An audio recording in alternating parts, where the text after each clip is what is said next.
In this video, I'm going to show you how to get the most insanely productive setup using Tmux and Neovim. This is what I use every single day in my developer workflow. Seriously, check this out. I can load a new Tmux session using a tool called tmuxifier. This will drop me into a directory of my project with all of my things set up. I have a couple of windows here. I have a server running in one window, and I have my Neovim running in another window. Also in this setup, I can split panes and seamlessly navigate between Tmux and Neovim using just one keystroke. Also, while I'm in Neovim, I can run tests and they'll automatically open a new Tmux pane to show the output of my tests. I use this every single day for my day job as a developer, and I'm excited to show you guys, so let's get into it.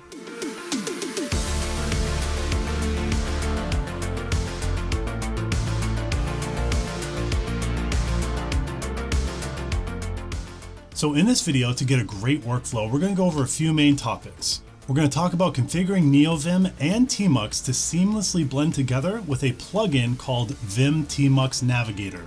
You need this for Vim and for Tmux. Then we're going to go over how I like to run my tests in Neovim that split a new Tmux pane at the bottom called vim-test. And finally, I'm going to go over how I like to manage my sessions and the templates for my Tmux projects so that I can easily enter a project with just a few button clicks. It's really nice. So the first thing I like to do in my Tmux setup is to just make navigating all the panes in Tmux a little bit easier and have less friction. As of right now, we have to press the leader key and then a Vim directional key to go up and down and left and right in our Tmux. But I'd like to make that a little bit easier. In our Tmux setup, we have some pretty great things, right? This is the setup, by the way, that we covered in the last video, which is Tmux for Noobs episode 2.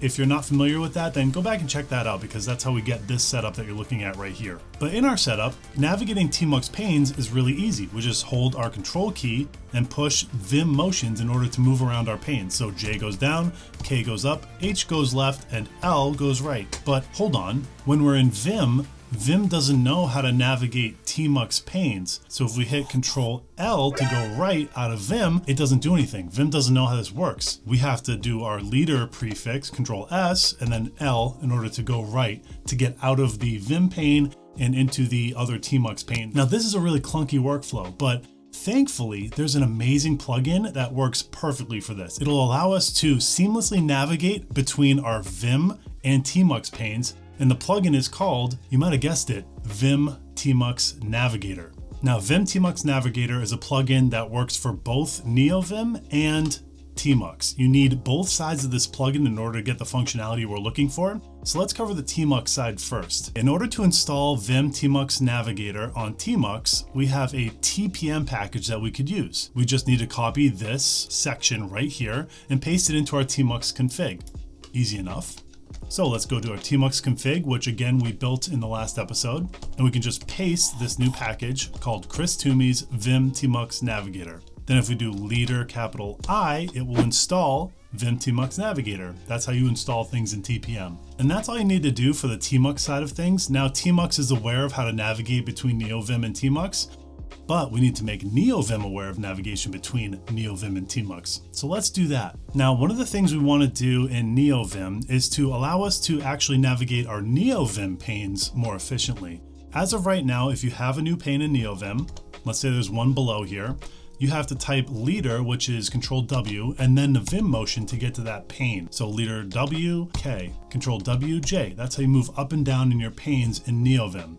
But we want to make it so that we're just pushing one button to go through all of our Neovim panes and all of our Tmux panes together, because that's the most efficient way to navigate all of the things in your project. So let's set some key maps in Neovim. Now, this Neovim configuration is something that we created in another series called Neovim for Noobs. So if you're unaware of that, check out that series because that's how we get this configuration that looks and acts really nicely. Now, the key maps we want to set are basically this. We just want our HJKL keys to call directly the wind command, which is the thing that moves you from one pane to another directly. So if we set that up and we put these key maps in our Vim configuration, we can now navigate all of our Neovim panes by just holding down Control and going J for down, K for up, J down, K up, L to right, H to left. And again, you'll notice that we haven't quite been able to move to a Tmux pane, but that's what we're going to solve next. So now we need to enable Neovim to be aware of Tmux pane so that we can seamlessly navigate between Neovim and Tmux using just Control and Vim motion keys. Now, obviously, we're going to use Chris Toomey's Vim Tmux Navigator plugin for Neovim because this plugin works in both Neovim and Tmux. So if we scroll down the docs a little bit, we can see in the installation, we just need to copy Chris Toomey's Vim Tmux Navigator into our Neovim config. Now, again, we made a whole entire Neovim config in a separate series, but it uses lazy. And so we're just going to configure this for lazy. So in our configuration, we're going to make a new file called nvim-tmux-navigator.lua. And in this file, we want to start with the short URL for the GitHub repository, which is christoomey/vim-tmux-navigator. Okay, there it is. Now in this repository, Chris goes over some of the commands that you might want to use, and we're gonna check these out here. So it looks like the commands are tmux navigate left, down, up, and right. Ladder, by the way. Ladder. And these are the ones that we want to use. So I'm just gonna copy one of these and set my own key maps. So we can type vim.keymap.set in normal mode using Control-H. We want to call the tmux navigate left command, and we want to carriage return at the end. Need a comma up here, and that should be all we need. So let's exit Neovim, reopen it, and we can see that Vim Tmux Navigator is being installed. And if we open Neovim on the right-hand pane, now the command to move left should work, going from Neovim to Tmux. Let's see if that works. Control-H, and it works. Now Tmux is seamlessly integrated with Neovim. So now let's add the rest of the directions in our Neovim configuration. We can open up the file we just created, and we want to add the rest of the directions. So let's yank this file and paste it a few more times. Then we can go through each one and say Control-J should be down. So let's tmux navigate down. Control-K should be up. So let's tmux navigate up. And Control-L should be right. So tmux navigate right. Oh, I'm missing commas at the end of every line. So let's close and reopen Neovim so those new settings take effect. Let's create a new pane below us in Tmux. So now in Tmux, we can navigate left and right, no problem, because Tmux seamlessly integrates because of the key bindings we created. But while we're holding Control, if we hit K, it should go from Tmux to Neovim. Great, it does it. That's the Tmux side of this plugin. Now if we hit J, we should go out of Neovim into Tmux. J. Fantastic. That means that Tmux and Neovim are now seamlessly navigating. This just makes your workflow so easy because I can go up, down, left, right, and it doesn't matter if it's Vim or Tmux. I can go into Neovim, I can copy something to my clipboard, I can go into Tmux, I can paste it. It's amazing. This is really a game changer in my workflow, and it's been amazing ever since I discovered this. Now, one of the things that I love to do the most in my workflow with Neovim and Tmux is the ability to run tests in a Neovim environment and then debug those tests on a new Tmux pane. That might sound a little bit far-fetched, but let me show you how it works. Now, the first thing you're going to need in your Neovim environment is a plugin called vim-test. This has been around forever, and it works with a ton of languages. It's essentially just a wrapper for running tests within Neovim. And it works with a ton of languages like C#, Crystal, all the cool languages that you see people using these days like Go, Rust, Ruby.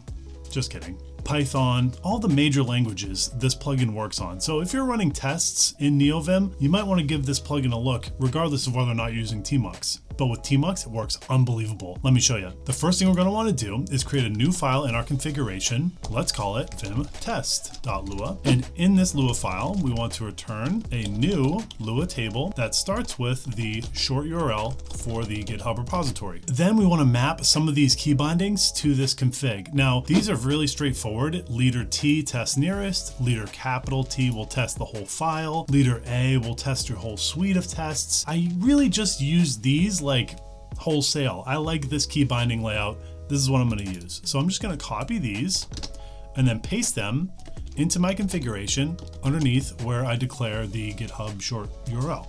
Paste. But of course, my configuration is written in Lua, and this is Vim script that sets these key bindings. So let me just record a quick macro here to change these to the format it needs to be in. I'm going to record a macro in the queue register. I'm gonna delete to find space and type vim.keymap.set, open parentheses in normal mode, then another quote, escape, find space, insert, quote, comma, escape, find, colon, insert, quote, escape, go to the end of the line, end quote, end parentheses, escape, go down to the beginning of the line, and then end my macro. Now if I hit at Q, it'll change this one, at Q, at Q, at Q. Now we want to add commas at the end of every line. And there we go. Now we have all of our key bindings set up to test any file we might want. So now if we quit Vim and go to a Ruby on Rails project, let's say, we can open up a test, and if we hit leader T, it'll test this line in our test file. And there you go, it did it. But this still opens it up in Vim. I want to run this in a new Tmux pane just in case I want to debug the output or whatever. If I hit a button, I get out of the test. I want to be able to see the output in case there's a problem. How do I do that? Well, vim-test has something called strategies. And there's a bunch of different strategies in vim-test, but my favorite is vimux. Now vimux runs a command from Neovim in a new Tmux pane. So let's add vimux to our dependencies for this plugin that we just added. So now let's go back to our Neovim configuration. We'll go back to our vim-test, and in dependencies, we want to add vimux. And so then down at the bottom here, we want to make sure we tell vim-test to use the vimux strategy. And we do that down here by saying let test strategy equal whatever. So we're going to set that to vimux. And we can set this in a vim.cmd block in Lua. We want it to be vimux. Oh, this all needs to be in quotes. And this needs to be single quotes.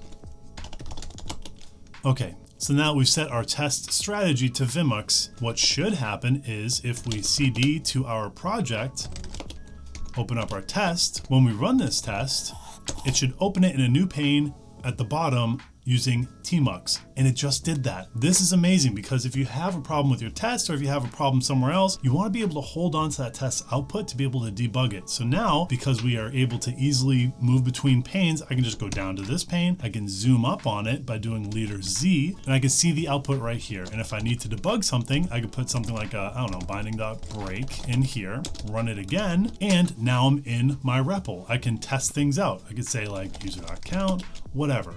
This is the way I like to test my Ruby on Rails applications and anything else that has unit tests as well. This is extremely powerful and gives me such an amazing feedback loop for developing applications. It truly is amazing. It's like a superpower when it comes to writing apps.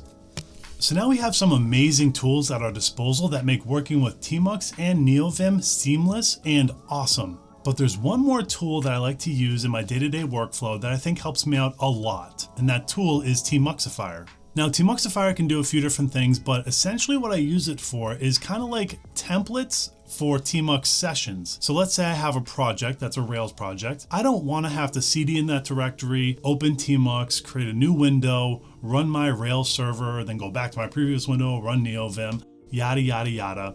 I want to be able to have a simple command that allows me to do that without having to type anything else. That's where tmuxifier comes in. You can create, edit, manage, and load complex Tmux session, window, and pane configurations with ease. And I agree. Now, a little bit of a disclaimer, this is an old project and it's still maintained, but it is old. However, I like it for its simplicity. It just runs shell scripts. It's pretty straightforward. There's no external dependencies. There's nothing else you need to download. It's just a simple git clone command and then you use it. It's as simple as that. So the installation is pretty simple. You just clone this repository on your machine. So you'd paste it in here. Now I already have it cloned, so it already exists. Then you want to make sure you have tmuxifier in your path so you can run it from the command line. And basically you just want to copy this right here. If you're in bash or ZSH, I'm in ZSH, just copy this and paste it into your config file. So for me, that's ZSHRC, and I already have it right here.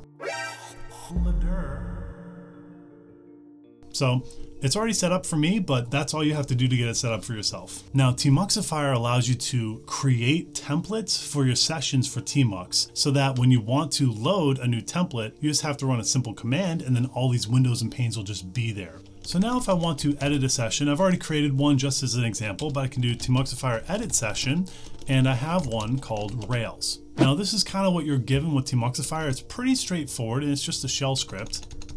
But in this configuration, I want to create a new window that is my server, and then another window for, let's say, my editor. Then I want to select window 1 and run my server command. So I can write and quit this, and then I could just call Tmuxifier load session Rails. And now with this one command, I can create a fully fledged project in Tmux that includes my server running. And then in my next window, I could run Neovim. I could have also put that in the configuration, but you can play with it if you want. And just like that, I'm all set up with Neovim and Tmux using just a simple command. And of course, because of all of our other plugins, I can run this test. It's in Tmux. I can easily navigate between all my panes and windows, zoom up, I can look at things. It's amazing. This is my favorite workflow. This is how I use Tmux and Neovim together in my day job. I do this every single day. I love this and I don't think I'll ever change. So I hope you enjoyed this video, and hey, thanks nerds.